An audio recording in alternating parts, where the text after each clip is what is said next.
BRS party తరఫున మరి నిన్నగాక మొన్న కురిసిన అకాల వర్షానికి పంట నష్టపోయిన రైతుల కోసం మరి ఈ పంటను చూడడం జరిగింది.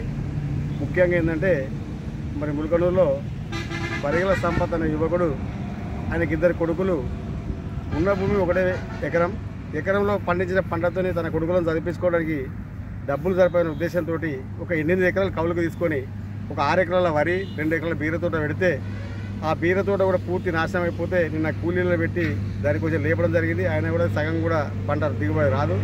మరి అదేవిధంగా ఇది మరి రేపో మాపో కోసే దశలో వర్షం పడి పంట మొత్తం మరి నష్టం పాలు జరిగింది. ఇదే కాకుండా ఈ ఊళ్ళో ఈయన ఒక్కరి పరిస్థితే కాదు, కౌలు రైతులు ప్లస్ భూమి ఉన్న రైతులు అందరి పరిస్థితి ఇదే.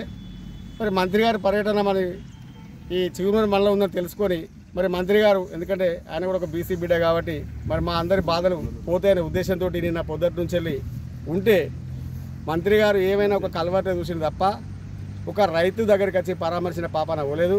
మరి ఉస్నాబాద్ మార్కెట్లోకి పోయి అక్కడ రైతులను పరామర్శించాడు.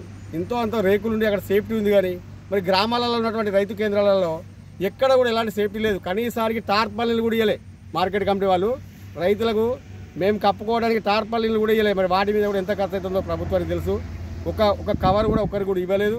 మరి అటువంటి పరిస్థితి కాడ రైతులను చూసి పరామర్శించి మరి ఈ నల్లబడ్డ వడ్డను కూడా, తర్వాత ఈ పడిపోయిన వరి కూడా కొంచెం ఈ ఆంక్షలు సడలించి కొని త్వరగా ఇప్పుడు నెల రోజుల కింద ఒక రైతు కోస్తే ఇప్పటి వరకు కూడా ఆ వడ్డు జోకిన పాపన పోలేదు. ఈ రోజే మరి నిన్న వర్షం పడితే ఈరోజు కాంట స్టార్ట్ చేశారు.